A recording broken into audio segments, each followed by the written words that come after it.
നമസ്കാരം. പൊതുജനം കഴുതിയല്ല സാർ എന്ന ജനകീയ പരിപാടിയിലേക്ക്, ജനകീയ വാർത്താ മണിക്കൂറിലേക്ക് പ്രിയപ്പെട്ട പ്രേക്ഷകർക്ക് സ്വാഗതം.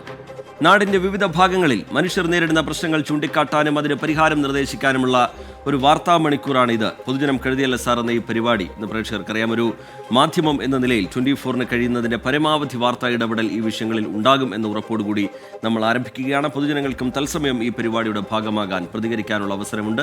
അതിന് നിങ്ങൾ വിളിക്കേണ്ട നമ്പർ വഴിയെ പറയാം. ആരംഭിക്കുകയാണ് പൊതുജനം കഴുതയല്ല സാർ.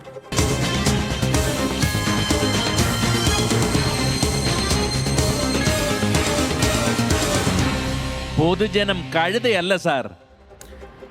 നിങ്ങൾക്ക് നേരിട്ട് ഈ പരിപാടിയിലേക്ക് വിളിക്കാം. നിങ്ങളുടെ ആശങ്കകൾ, പരാതികൾ, ശ്രദ്ധയിലുള്ള വിഷയങ്ങൾ, വികസനവുമായി ബന്ധപ്പെട്ട് നിങ്ങൾക്ക് ചൂണ്ടിക്കാട്ടാനുള്ള കാര്യങ്ങൾ, നിർദ്ദേശങ്ങൾ, ഇതൊക്കെ നിങ്ങൾക്ക് ഞങ്ങളെ അറിയിക്കാം. ഇപ്പോൾ സ്ക്രീനിൽ കാണുന്ന നമ്പറിൽ പ്രേക്ഷകർക്ക് വിളിക്കാം.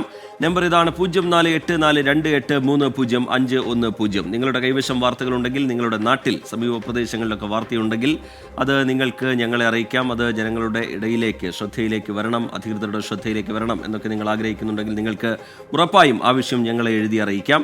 അതിനുള്ള വാട്സാപ്പ് നമ്പർ ദൃശ്യങ്ങൾ സഹിതം നിങ്ങൾക്കത് അയക്കാം. അതിനുള്ള വാട്സാപ്പ് നമ്പർ ഇതാണ്: 62 35 96 89 37.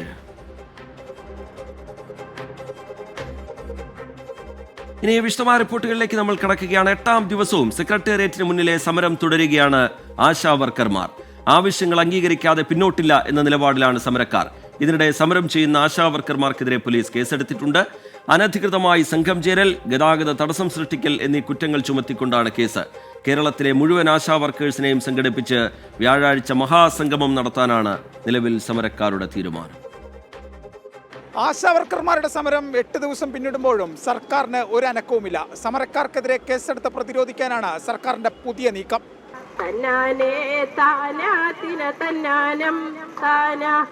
ആദിയില്ലല്ലോ ലന്തമില്ലല്ലോ കാലം പോയ യുഗത്തിൽ, ആദിയില്ലല്ലോ ലന്തമില്ലല്ലോ കാലം പോയ യുഗത്തിൽ. വേതന കുടിശ്ശിക അനുവദിക്കുക, ഹോണറേറിയം കൂട്ടുക, 5 ലക്ഷം രൂപ വിരമിക്കൽ ആനുകൂല്യം നൽകുക തുടങ്ങിയ ആവശ്യങ്ങൾ ഉന്നയിച്ചാണ് ആശാ വർക്കേഴ്സിന്റെ സമരം. സമരം 8ാം ദിവസം പിന്നിടുമ്പോഴും അനുകൂല നിലപാട് സ്വീകരിക്കാൻ സർക്കാർ ഇതുവരെ തയ്യാറായിട്ടില്ല. വരും ദിവസങ്ങളിലും സമരം ശക്തമാക്കാനാണ് ഇവരുടെ തീരുമാനം. വ്യാഴാഴ്ച കേരളത്തിലെ മുഴുവൻ ആശാ വർക്കേഴ്സിനെയും സംഘടിപ്പിച്ച് മഹാസംഗമം സംഘടിപ്പിക്കും. 8ാമത്തെ ദിവസമാണ് ഈ വെയിലത്ത് വന്നിരിക്കുന്ന ഈ സർക്കാരിന് വേണ്ടി ഇത്രയും നാൾ പണിയെടുത്ത സ്ത്രീകൾ പറയുന്ന ഈ ഡിമാൻഡുകൾ കേട്ടത് പരിഹരിക്കാനുള്ളൊരു നടപടിയെടുക്കാൻ അവർ ഇതുവരെ തയ്യാറായിട്ടില്ലല്ലോ. പറഞ്ഞാൽ പണിയെടുക്കുന്നവൻ്റെ ആവശ്യങ്ങളോട് മുഖം തിരിക്കുന്ന സർക്കാരാണ് എന്നുള്ളത് ഒരിക്കൽ കൂടി തെളിയിച്ചിരിക്കുകയാണ് അവർ. ആശാ വർക്കർമാരുടെ സമരത്തിനെതിരെ പോലീസ് കേസെടുത്തു. അനധികൃതമായി സംഘം ചേരൽ, വഴി തടസ്സപ്പെടുത്തൽ ഉൾപ്പെടെയുള്ള വകുപ്പുകൾ ചുമത്തിയാണ് കേസ്. വിശദീകരണം ആവശ്യപ്പെട്ട പോലീസ് നേതാക്കൾക്ക് നോട്ടീസ് നൽകി. അവർ സമരങ്ങളെ അടിച്ചമർത്താൻ വേണ്ടിയിട്ടാണ് ഇങ്ങനെ ചെയ്യുന്നത്. പിന്നെ സമര നേതാക്കളെ അറസ്റ്റ് ചെയ്ത് അല്ലെ സമര നേതാക്കളെ കേസിൽപ്പെടുത്തി ഈ സമരത്തിൻ്റെ ശക്തി കുറയ്ക്കാമെന്ന് അവർ വിചാരിക്കുന്നുണ്ടെങ്കിൽ അതൊരു കാരണവശാലും നടക്കത്തില്ല.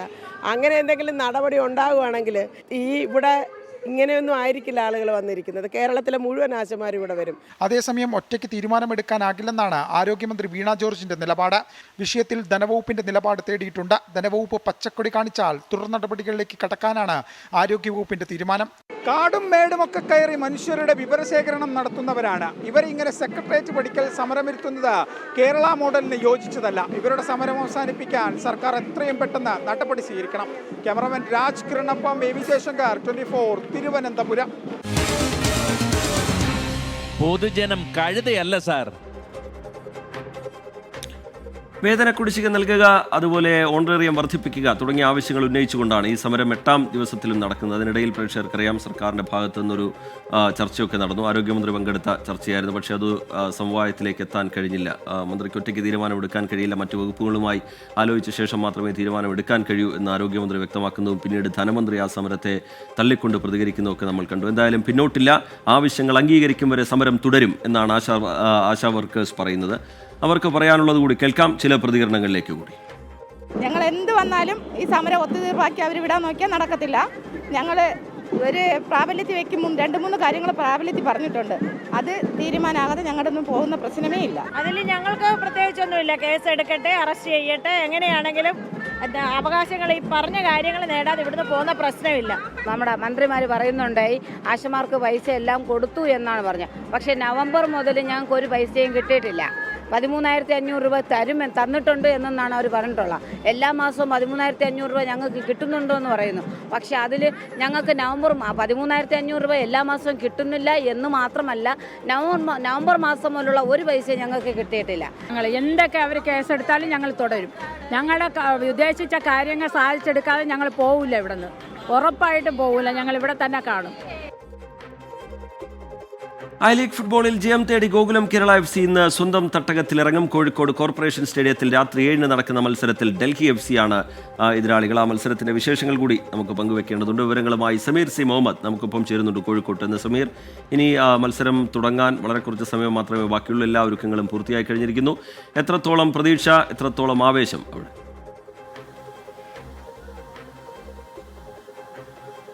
രജിത്ത്, വലിയ ആവേശത്തോടു കൂടെ തന്നെയാണ് മത്സരത്തിനായി ആരാധകർ കാത്തിരിക്കുന്നത്. ഗോകുലം കേരള FC ഡൽഹി FC പോരാട്ടം അല്പസമയത്തിനകം തന്നെ ആരംഭിക്കും. കോഴിക്കോട് കോർപ്പറേഷൻ സ്റ്റേഡിയത്തിലാണ് മത്സരം. നമുക്കിപ്പോൾ സ്റ്റേഡിയത്തിന്റെ രണ്ട് ഭാഗങ്ങളിൽ ഗോകുലം കേരള FCയും ഡൽഹി FCയും പരിശീലനം നടത്തുന്നത് കാണാം. അവസാനവട്ട പരിശീലനമാണ്. ഇനി ഏതാനും മിനിറ്റുകൾ മാത്രമേ മത്സരത്തിനുള്ളൂ. അതുകൊണ്ട് തന്നെ അവസാനവട്ട പരിശീലനവുമായി ഇരു ടീമുകളും മുന്നോട്ട് പോവുകയാണ്. വളരെ ആവേശകരമായിട്ടുള്ള ഒരു മത്സരമാണ്. ഗോകുലം കേരള FCയെ സംബന്ധിച്ച് ഇത് വളരെ നിർണായകമായിട്ടുള്ള മത്സരമാണ്. ഇനിയുള്ള ഓരോ മത്സരങ്ങളും ഗോകുലത്തിന് നിർണായകമാണ്. കഴിഞ്ഞ 3 മത്സരങ്ങളിൽ അവർക്ക് പരാജയമായിരുന്നു. അതിന് തൊട്ട് മുമ്പ് നടന്ന 2 മത്സരങ്ങളും വലിയ വിജയം നേടിയതിനു ശേഷമാണ് പിന്നീട് അവർ പോയിന്റ് പട്ടികയിൽ പിന്നേക്ക് പോകുന്ന ഒരു കാഴ്ച കണ്ടത്. നിലവിൽ 5 മത്സരങ്ങൾ ജയിക്കുകയും 4 മത്സരങ്ങൾ സമനില പിടിക്കുകയും ചെയ്തു. അങ്ങനെ ഇപ്പോൾ 19 പോയിന്റോടെ പോയിന്റ് പട്ടികയിൽ 7-ാം സ്ഥാനത്താണ് ഗോകുലം കേരള FC ഉള്ളത്. തൊട്ട് എതിരാളികളാവുന്ന ഡൽഹിക്ക് പക്ഷേ ഗോകുലത്തെക്കാളും 11-ാം സ്ഥാനത്താണ് എന്നുള്ളതും ആശ്വാസം നൽകുന്നു. അവർക്ക് ആകെ 10 പോയിന്റ് മാത്രമാണുള്ളത്. മാത്രമല്ല, ഇതേ ടീമുകൾ കഴിഞ്ഞ എവേ മത്സരത്തിൽ ഏറ്റുമുട്ടിയപ്പോൾ ഡൽഹിയിൽ നടന്ന മത്സരത്തിൽ എതിരില്ലാത്ത 5 ഗോളുകൾക്ക് ഗോകുലം കേരള FC ഡൽഹിയെ പരാജയപ്പെടുത്തിയിരുന്നു. അതിൻ്റെ ഒരു ആത്മവിശ്വാസം കൂടി ഗോകുലം കേരള FCക്കുണ്ട്. ഏതായാലും ആവേശകരമായ ഒരു മത്സരത്തിനായുള്ള കാത്തിരിപ്പാണ്. വിജയിക്കാൻ കഴിയും എന്നുള്ള ഒരു ഉറച്ച പ്രതീക്ഷയാണ് ഗോകുലത്തിൻ്റെ ആരാധകർ പങ്കുവെക്കുന്നത്. രജിത്ത്. ശരി, സമീർ സി മുഹമ്മദ് വിശദാംശങ്ങൾ നൽകുകയായിരുന്നു കോഴിക്കോട് കോർപ്പറേഷൻ സ്റ്റേഡിയത്തിൽ നിന്ന്. കമന്റ് ബോക്സിലേക്ക് ഒന്ന് പോയാൽ ആശാ വർക്കേഴ്സിന്റെ സമരവുമായി ബന്ധപ്പെട്ട് ഒരുപാട് കമന്റുകൾ പ്രേക്ഷകരുടെ ഭാഗത്തു നിന്ന് കാണാൻ കഴിയുന്നുണ്ട്. എബ്രഹാം തോമസ് എന്ന് പറയുന്ന പ്രേക്ഷകൻ പറയുന്നു, ആശാ വർക്കേഴ്സിന്റെ സമരത്തിൽ ആശയ്ക്ക് വകയുണ്ടോ എന്ന്. അത് കാത്തിരുന്ന് തന്നെ കാണാം. സമരം 8 ദിവസം പിന്നിടുന്നു. സർക്കാർ തലത്തിൽ ചില കൂടിയാലോചനകൾ നടക്കുന്നു എന്ന് മനസ്സിലാക്കുന്നു. അതുപോലെ ഷാഫി കൊമ്മേരി മസ്കറ്റ് എന്ന് പറയുന്ന പ്രേക്ഷകൻ ചൂണ്ടിക്കാട്ടുന്നത്, ആശാ വർക്കേഴ്സിന് കൊടുക്കാനുള്ള ആനുകൂല്യം അവർ ആവശ്യപ്പെടുന്ന കാര്യങ്ങൾ അത് ന്യായമാണ്. അവരുടെ സമരത്തോട് സർക്കാർ മുഖം തിരിഞ്ഞ് നിൽക്കരുത്. വളരെ തുച്ഛമായ ശമ്പളത്തിൽ ജോലി ചെയ്യുന്ന ആളുകളാണ്. പക്ഷേ അവർ നൽകുന്ന സേവനം അത് വളരെ വലുതുമാണത് സർക്കാർ മറന്നുപോകരുത് എന്നുള്ള കാര്യം ഷാഫി കൊമ്മേരിയെ പോലുള്ള പ്രേക്ഷകർ ചൂണ്ടിക്കാട്ടുന്നുണ്ട്. ആശാ വർക്കേഴ്സിൻ്റെ സമരത്തിന് ഐക്യദാർഢ്യം പ്രഖ്യാപിച്ചുകൊണ്ട് ചില ആളുകൾ കമൻറ്റ് ബോക്സിൽ അവരുടെ അഭിപ്രായങ്ങൾ കുറിക്കുന്നുണ്ട്. നോക്കാം എന്താണ് സംഭവിക്കുക എന്ന്. അത് സമവായത്തിലേക്ക് പോകുമോ, അവരുടെ ആവശ്യങ്ങൾ സർക്കാർ അംഗീകരിക്കുമോ എന്നുള്ളതൊക്കെ നമുക്ക് കാത്തിരുന്ന് കാണാം. വയനാട്ടിലേക്ക് പോയാൽ അവിടെ വന്യമൃഗശല്യവുമായി ബന്ധപ്പെട്ട കടുവാപ്പേടി, ആനപ്പേടി അതിപ്പോഴും തുടരുകയാണ്. തവിഞ്ഞാൽ തലപ്പുഴയിൽ കടുവയെ പിടികൂടാൻ കൂട് സ്ഥാപിക്കാൻ തീരുമാനിച്ചിരിക്കുന്നു വനംവകുപ്പ്. സർവകക്ഷി യോഗത്തിന് ശേഷം പഞ്ചായത്ത് അധികൃതർ DFOയെ നേരിൽ കണ്ടു. കഴിഞ്ഞ ദിവസം കടുവയുടെ CCTV ദൃശ്യങ്ങൾ പുറത്തുവന്നതോടെ കൂടുതൽ ആശങ്കയിലാണ് നാട്ടുകാർ. കാടിറങ്ങിയെത്തിയ കടുവ തലപ്പുഴയിൽ വിലസാൻ തുടങ്ങിയിട്ട് 1.5 മാസം. ഭീതിയിലാണ് നാട്ടുകാർ. വനംവകുപ്പിനെതിരെ പ്രതിഷേധവും ഉയരുകയാണ്. തോട്ടം തൊഴിലാളികൾ കടുവയെ നേരിൽ കണ്ടു. പലയിടങ്ങളിലും കാൽപ്പാടുകൾ കണ്ടു.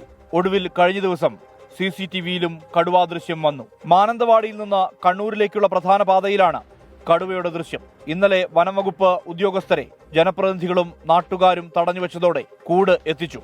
കൂടുതൽ കൂടുകൾ സ്ഥാപിക്കണമെന്നും ക്യാമറ ട്രാപ്പുകളുടെ എണ്ണം കൂട്ടണമെന്നും പഞ്ചായത്ത് അധികൃതർ ആവശ്യപ്പെട്ടു. എത്രയും പെട്ടെന്ന് കൂട് ഇന്നലെ കൊണ്ടുവന്നു എന്ന് മാത്രമേ ഉള്ളൂ. അതിൻ്റെ ഉള്ളിൽ അതിൻ്റെ ഉരുവിനെ വെക്കുക, അത് പിടിക്കേണ്ട ഒരു ആ പ്രൊസീജിയറിലേക്ക് കടന്നിട്ടില്ല. അതിനവർക്ക് CCFന്റെ ഉത്തരവ് വേണ്ടതുകൊണ്ടാണ് അവരതിലേക്ക് പോകാത്ത. വനംവകുപ്പ് ഇവിടുത്തെ ഉദ്യോഗസ്ഥർ വളരെ സജീവമായി ഉണ്ടെങ്കിൽ പോലും അവരുടെ നിയമങ്ങളും ചട്ടങ്ങളും അവരെ അതിനെ പരിമിതിയിലേക്ക് പുറകോട്ട് വലിക്കുന്ന ഒരു സാഹചര്യമുണ്ട്.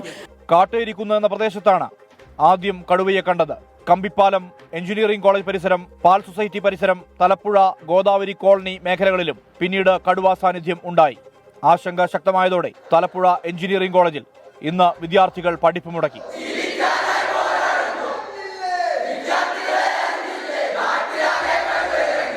തോട്ടങ്ങളും ജനവാസ കേന്ദ്രങ്ങളും വിദ്യാഭ്യാസ സ്ഥാപനങ്ങളുമുള്ള പ്രദേശത്താണ് കടുവയുടെ സാന്നിധ്യം. രാധയെ ആക്രമിച്ചു കൊന്ന പഞ്ചാരക്കൊല്ലി എന്ന പ്രദേശത്തേക്ക് ഇവിടെ നിന്ന് അധിക ദൂരമില്ല. എത്രയും വേഗം കടുവയെ പിടികൂടണമെന്ന് നാട്ടുകാർ. അല്ലാത്ത പക്ഷം ശക്തമായ സമരപരിപാടികളുമായി മുന്നോട്ട് പോകേണ്ടി വരുമെന്ന് പഞ്ചായത്തും മുന്നറിയിപ്പ് നൽകുന്നു. മനു ദാമോദരനൊപ്പം തലപ്പുഴയിൽ നിന്ന് സുർജിത് അയ്യപ്പത്ത്, 24. പൊതുജനം കഴുതയല്ല സാർ.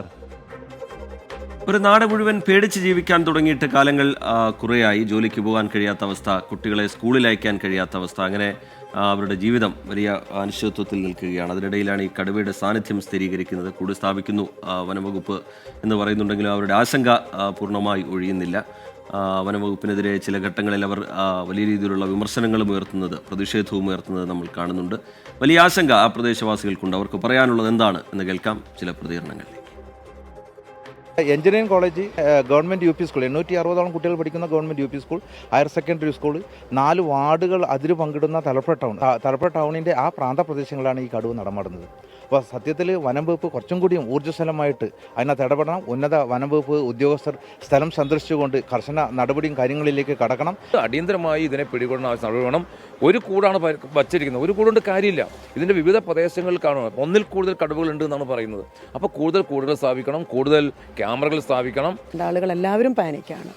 പക്ഷെ കൂടുതൽ ജാഗ്രത എന്ന് പറയുമ്പോൾ പോലും കടുവയെ അടിയന്തരമായി കൂടുവെച്ച് പിടിക്കാനുള്ള ഒരു ഏർപ്പാടാണ് ഉണ്ടാവേണ്ടത്. ഹോസ്റ്റലിൻ്റെ അടുത്താണ് ഇത്, CCTVയിലാണ് ഇത് കണ്ടത്, കടുവേൻ്റെ കാര്യം കണ്ടത്. അപ്പോൾ പാരൻസ് ആണെങ്കിലും കുറേ സ്റ്റുഡൻസിൻ്റെ പാരൻസ് നമ്മളെ വിളിച്ച് ചോദിക്കുന്നുണ്ട്. ഇപ്പോൾ കോളേജിലേക്ക് ഇന്ന് രാവിലെ തന്നെ നമുക്ക് കയറി വരാൻ തന്നെ ഭയങ്കര പേടിയോടെയാണ് നമ്മൾ കയറി വന്നത്.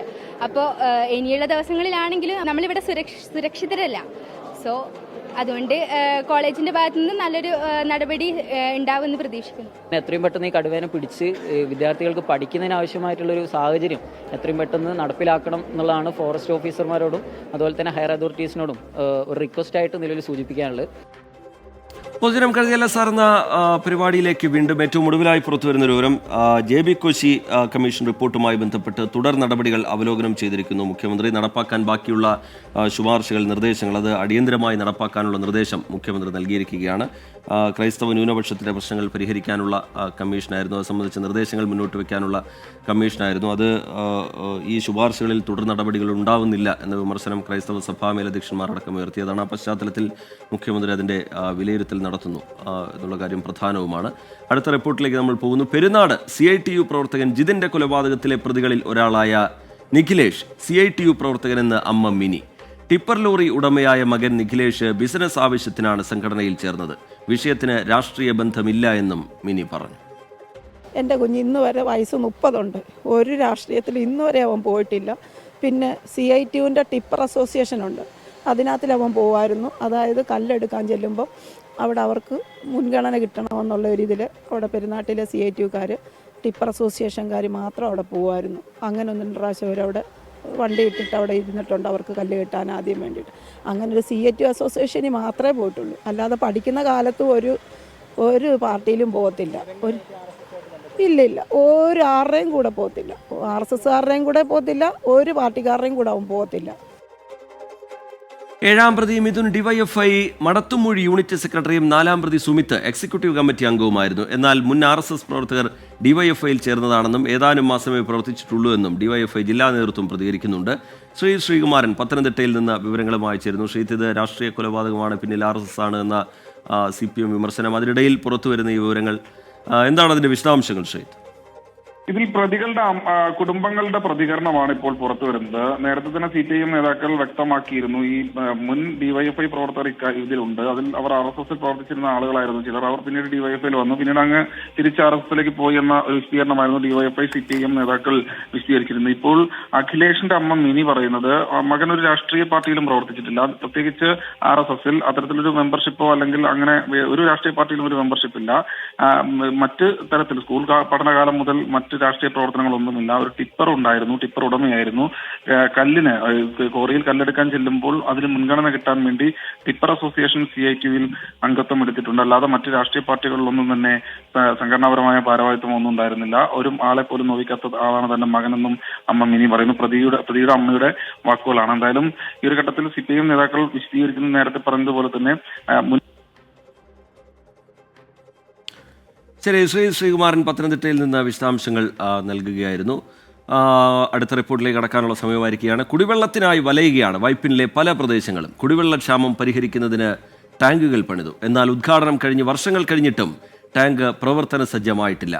ഒടുവിൽ കാലിക്കുടം ഉടച്ചുള്ള സമരം വരെ നടത്തി നാട്ടുകാർ. എന്നാൽ ഇതുവരെ ഒരു തീരുമാനവുമില്ല, ഒരു നടപടിയുമില്ല.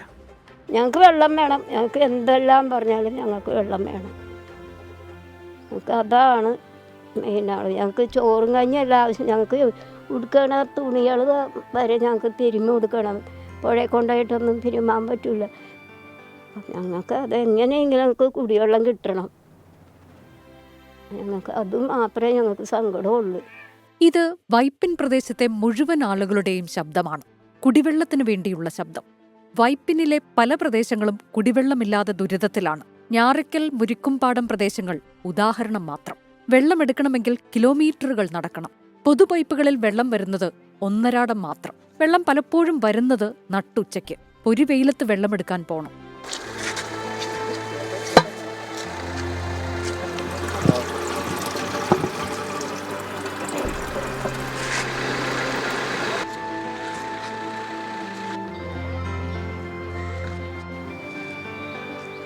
കുടിവെള്ള പ്രശ്നം പരിഹരിക്കുന്നതിന് ഞാറയ്ക്കൽ, മുരിക്കുംപാടം പ്രദേശങ്ങളിൽ ശുദ്ധജല ടാങ്കുകൾ പണിതു. എന്നാൽ പ്രവർത്തന സജ്ജമായിട്ടില്ല. വർഷങ്ങൾക്ക് മുൻപ് കോടികൾ മുടക്കി പണി കഴിപ്പിച്ചതാണ് ടാങ്കുകൾ. ഈ പഞ്ചായത്തുകളിൽ കുടിവെള്ള ക്ഷാമം പരിഹരിക്കുവാൻ എന്നുള്ള രീതിയിൽ 12 വർഷം മുൻപ് ഒരു പ്ലാനിട്ടു. ഞാറയ്ക്കൽ, നായരമ്പലം പഞ്ചായത്ത് ഏരിയയിൽ ഒരു കുടിവെള്ള ടാങ്ക്. അത് 6 കോടിയോളം രൂപ മുടക്കി കഴിഞ്ഞ 2 വർഷം മുമ്പ് പണി തീർത്തു. മന്ത്രി MP രാജേഷ് വന്നത് ഉദ്ഘാടനം ചെയ്തതാണ്. എന്നിട്ട് 2 വർഷമായിട്ടും ആ ടാങ്കിൽ വെള്ളം നിറച്ച് ഞങ്ങൾ കണ്ടിട്ടില്ല. കായലിനാൽ ചുറ്റപ്പെട്ട പ്രദേശങ്ങളാണ്. കിണറുകൾ കുഴിക്കാൻ കഴിയില്ല. കിഴക്കേ പുഴയല്ലാതെ ഞങ്ങൾക്ക് ഒരു ആദരവുമില്ല.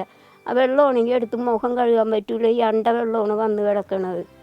ചീഞ്ഞതും പട്ടി ചത്തതും പൂച്ച ചത്തതും മനുഷ്യൻ ചത്ത വെള്ളമൊക്കെ ഒഴുകി വന്ന സ്ഥലമാണ് ഇതൊക്കെ. ചീരമ്പുഴയെന്ന് പറഞ്ഞാൽ ചീരമ്പുഴയാണിത്. അതിലും കഷ്ടത്തില് ഞങ്ങൾ കുടിവെള്ളത്തിനായി നടത്താത്ത സമരങ്ങളില്ല. ഒടുവിൽ കാലിക്കുടം ഉടച്ചുള്ള സമരം വരെ.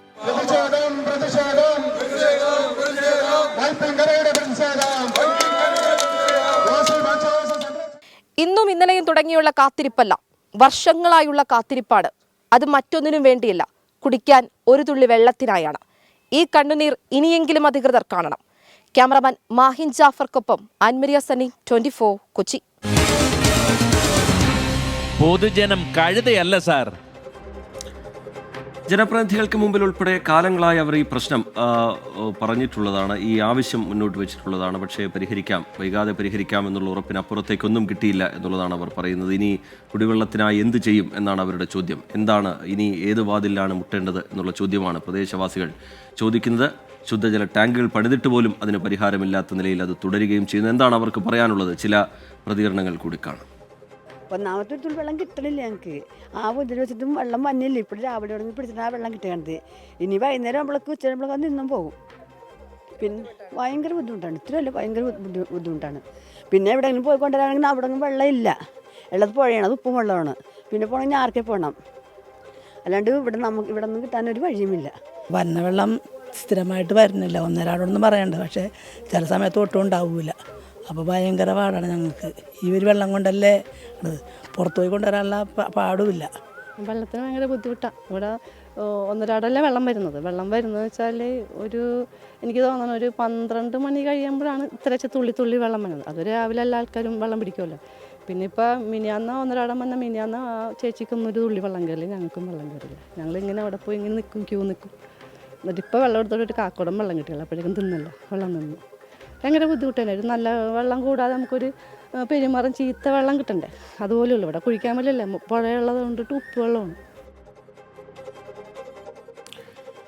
മായാ മണികണ്ഠൻ എന്ന പ്രേക്ഷക കമന്റ് ബോക്സിൽ ചൂണ്ടിക്കാട്ടുന്നത് ആശാ വർക്കർമാരുടെ സമരവുമായി ബന്ധപ്പെട്ടാണ്. അവരുടെ ആവശ്യങ്ങളോട് സർക്കാർ മുഖം തിരിഞ്ഞ് നിൽക്കരുത്. കോവിഡ് പ്രതിരോധ കാലത്തൊക്കെ സ്വന്തം ജീവൻ പോലും പണയം വെച്ച് അവർ നടത്തിയ സേവനം അതൊരിക്കലും സർക്കാരിന്, മലയാളികൾക്ക് മറന്നുപോകാൻ കഴിയുന്നതല്ല. അതുകൊണ്ട് അവരുടെ ആവശ്യങ്ങളെ പോസിറ്റീവായി സർക്കാർ സമീപിക്കണം എന്നുള്ളൊരു നിർദ്ദേശം മായാ മണികണ്ഠൻ എന്ന് പറയുന്ന പ്രേക്ഷക കമന്റ് ബോക്സിൽ മുന്നോട്ട് വെക്കുന്നു. കോഴിക്കോട്ടേക്ക് പോവുകയാണെങ്കിൽ അവിടെ നിന്ന് പുറത്തു വരുന്നൊരു വിവരം, അവിടെ കോഴിക്കോട് ചാരിറ്റിയുടെ മറവിൽ പീഡനശ്രമം. മലപ്പുറം സ്വദേശിയായ വാക്കിയൽ കോയ്ക്കെതിരെയാണ് പരാതി ഉയർന്നിരിക്കുന്നത്. ആശുപത്രി ബില്ലടയ്ക്കാൻ സഹായിക്കാമെന്ന് വാഗ്ദാനം ചെയ്ത് യുവതിയെ പീഡിപ്പിക്കാൻ ശ്രമിച്ചു എന്നാണ് പരാതി.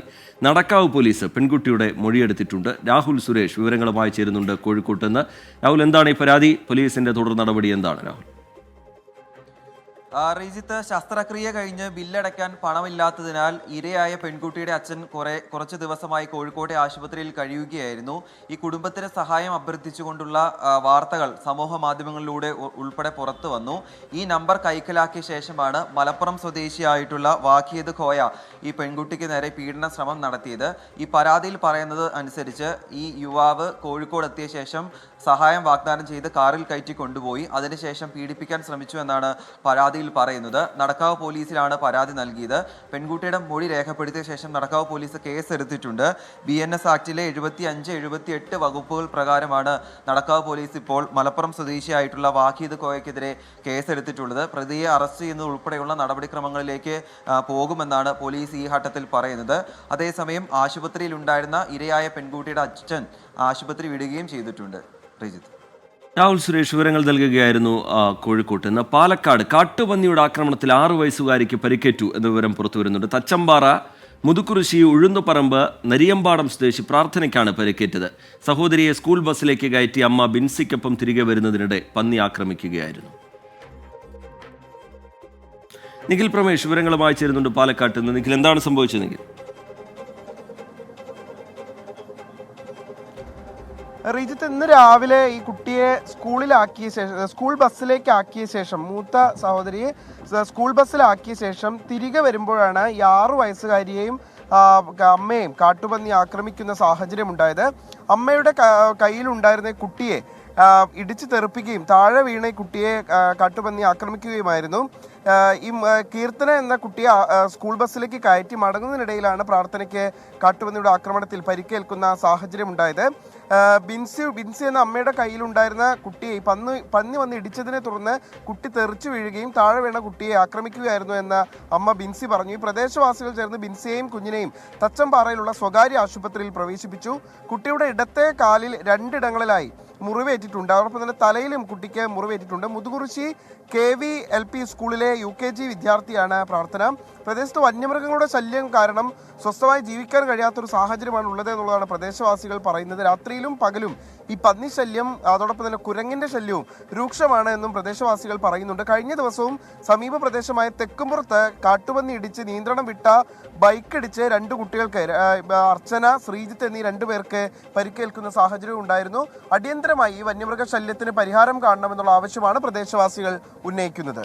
റീജിത്ത്, കാട്ടുപന്നിയുടെ ആക്രമണത്തിൽ 6 വയസ്സുകാരിക്കാണ് പരിക്കേറ്റിരിക്കുന്നത്. ആ കുട്ടിയുടെ അമ്മയുടെ പ്രതികരണം കൂടി ലഭ്യമായിട്ടുണ്ട്. അതിലേക്ക് രാവിലെ സ്കൂൾ വിട്ട് വരികയാണ്. സ്കൂളിലല്ല, വലിയ കുട്ടീനെ ബസ്സിൽ കയറ്റി വിട്ടേച്ച് ഞങ്ങൾ നടന്നു വരുമ്പോൾ കനാലിൽ നിന്ന് ചാടി കയറി വന്നിരിക്കുകയാണ്. അപ്പോൾ ഇപ്പോൾ കുട്ടി പറഞ്ഞു അമ്മ പോത്തതെന്ന് പറഞ്ഞു. അപ്പോൾ അത് എന്താണെന്നറിയാൻ വേണ്ടി നോക്കാൻ തിരിഞ്ഞ സമയത്തിന് ഇത് വന്ന് തട്ടിയിട്ടു. ഞങ്ങൾ എൻ്റെ തട്ടി കുട്ടി എൻ്റെ കയ്യിൽ നിന്ന് തെറിച്ചു പോയിട്ട് അവൾ പറഞ്ഞ അവളെ വന്നിട്ട് തട്ടി എന്നാണ് പറയുന്നത്. കാലിന് ആശുപത്രി കൊണ്ട് ബ്ലഡൊക്കെ വരുന്ന കണ്ട് വേഗം എല്ലാവരും കൂടി ആശുപത്രി കൊണ്ടുപോയി നോക്കുമ്പോൾ തലയ്ക്കും കാലിന് സ്റ്റിച്ചുണ്ട്, മുറിവ്. ആ കുട്ടിക്ക് പോയി വയ്യ നിൽക്കാൻ എന്നൊക്കെ പറഞ്ഞ് കരയാണ്. സംസ്ഥാനത്ത് മുണ്ടിനീര് അഥവാ മംസ് ബാധിക്കുന്നവരുടെ എണ്ണത്തിൽ വർധന. പ്രതിദിന രോഗബാധിതർ 200-നടുത്തേക്ക് എത്തിയിട്ടുണ്ട്. രോഗം പ്രതിരോധിക്കാൻ MMR വാക്സിൻ വേണം എന്നാണ് കേരളത്തിന്റെ ആവശ്യം. ഇക്കാര്യം ആവശ്യപ്പെട്ട് ആരോഗ്യവകുപ്പ് കേന്ദ്രത്തിന് കത്തയച്ചിരുന്നു. എല്ലാവരും അക്കാര്യത്തിലൊരു ജാഗ്രതയും പുലർത്തുക. മംസ് അഥവാ മുണ്ടിനീര് ഏത് പ്രായക്കാരെയും ബാധിക്കുന്ന രോഗമാണ്. എന്നാൽ 5 മുതൽ 9 വയസ്സുവരെ പ്രായമുള്ള കുട്ടികളിലാണ് ഏറ്റവും കൂടുതൽ രോഗബാധ കണ്ടുവരുന്നത്. 2 മുതൽ 4 ആഴ്ച വരെയാണ് വൈറസിന്റെ ഇൻക്യുബേഷൻ കാലയളവ്. പിന്നീട് ലക്ഷണങ്ങൾ പ്രകടമായി തുടങ്ങും. കടുത്ത പനി, ചുമ, തൊണ്ടവേദന, വിശപ്പില്ലായ്മ, ശരീരവേദന എന്നിവയാണ് മുണ്ടിനീരിന്റെ ലക്ഷണങ്ങൾ. രോഗബാധിതനായ വ്യക്തിയുടെ സ്രവങ്ങളുമായി നേരിട്ടുള്ള സമ്പർക്കത്തിലൂടെയോ വായുവിലൂടെയോ രോഗം പടരാം. 2024 സംസ്ഥാനത്താകെ 74,000-ലധികം പേരാണ് മുണ്ടിനീര് ബാധിച്ച് ചികിത്സ തേടിയത്. 5 മുതൽ 15 വയസ്സുവരെയുള്ള കുട്ടികളെയാണ് രോഗം കൂടുതൽ ബാധിക്കുന്നതെങ്കിലും മുതിർന്നവരിലും രോഗം വ്യാപിക്കുന്നുണ്ട്. 1.5 മാസത്തിനിടെ 9,763 പേർക്ക് മുണ്ടിനീര് സ്ഥിരീകരിച്ചു. 2025 ജനുവരി 1 മുതൽ ഫെബ്രുവരി 14 വരെയുള്ള കണക്കാണിത്. ഫെബ്രുവരി മാസത്തിൽ ഇതുവരെ 2,712 പേർക്കാണ് മുണ്ടിനീര് സ്ഥിരീകരിച്ചത്. MMR വാക്സിൻ എടുക്കുന്നതിലൂടെ നേരത്തെ മുണ്ടിനീര് പ്രതിരോധിക്കാൻ കഴിഞ്ഞിരുന്നു. എന്നാൽ 2016 മംസിനെ ഒഴിവാക്കി. മീസൽസ് റൂബെല്ല രോഗത്തിനായി MR വാക്സിനാണ് നിലവിൽ സർക്കാർ ആശുപത്രികളിലുള്ളത്. MMR വാക്സിൻ ലഭ്യമാക്കണമെന്നാവശ്യപ്പെട്ട കേരളം കേന്ദ്രത്തിന് കത്തയച്ചിട്ടുണ്ട്. MG പ്രതീഷ്, 24 തിരുവനന്തപുരം.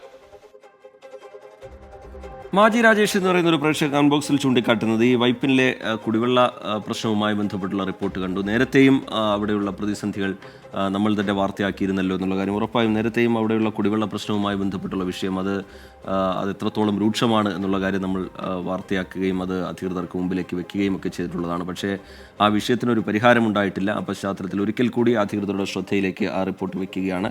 ഈ ഞാറക്കൽ മേഖലയിലൊക്കെ വലിയ രീതിയിലുള്ള കുടിവെള്ള പ്രശ്നം നിലനിൽക്കുന്നുണ്ട് എന്നുകൂടി ആ പ്രേക്ഷക ചൂണ്ടിക്കാട്ടുകയാണ്.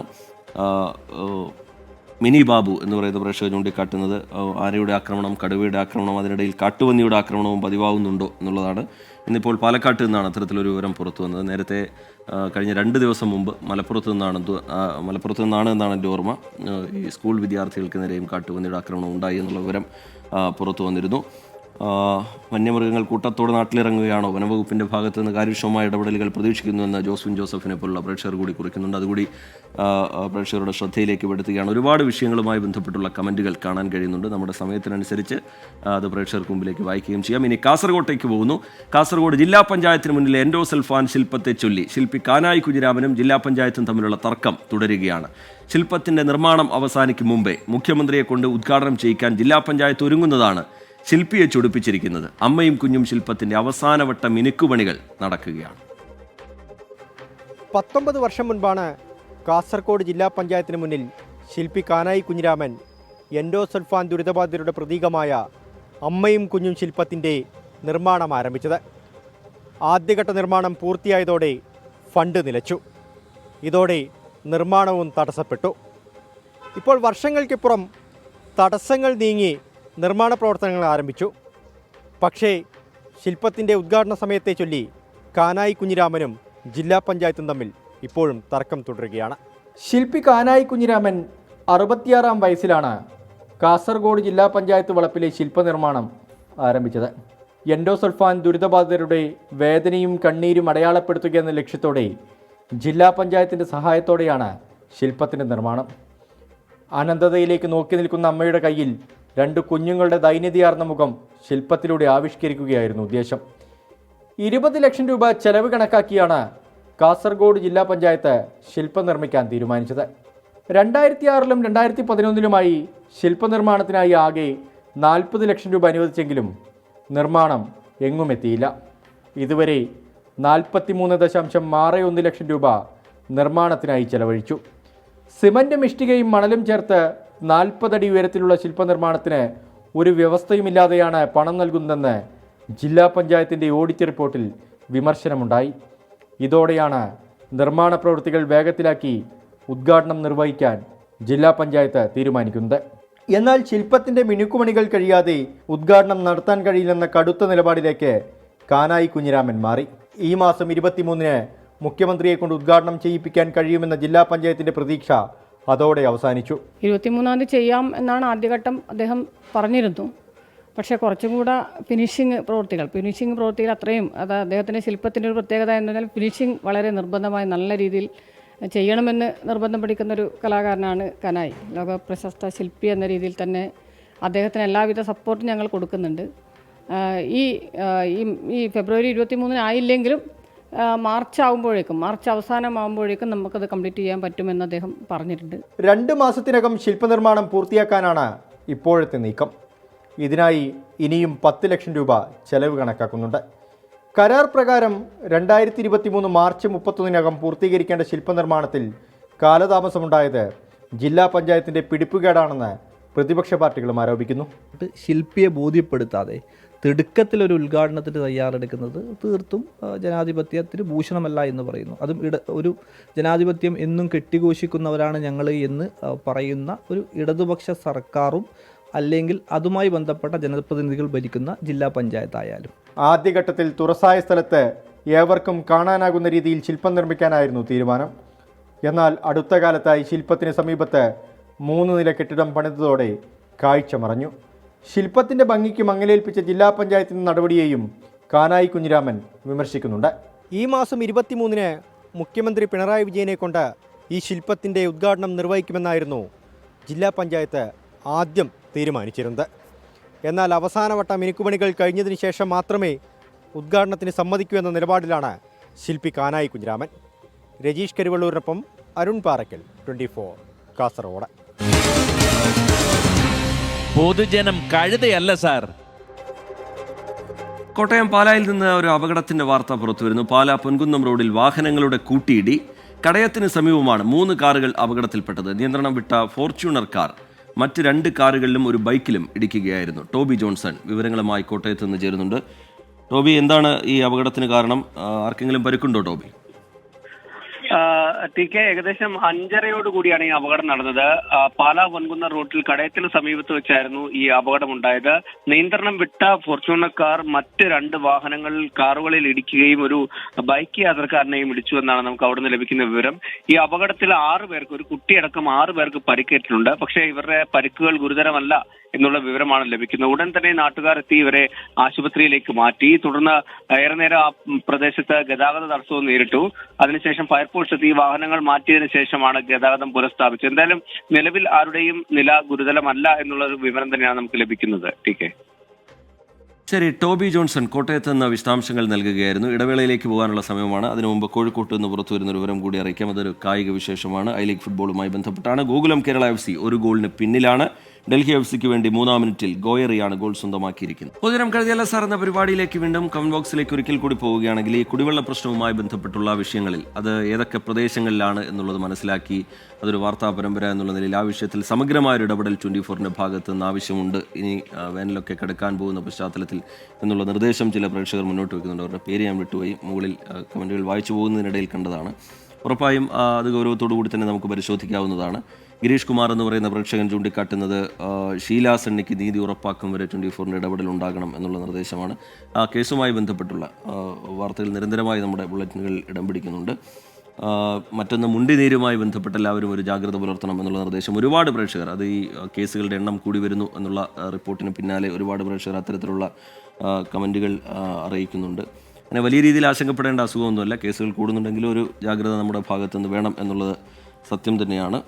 പൊതുജനം കഴുതിയല്ല സാർ എന്ന പരിപാടിയുടെ ഇന്നത്തെ അധ്യായം ഇവിടെ പൂർത്തിയാവുകയാണ്.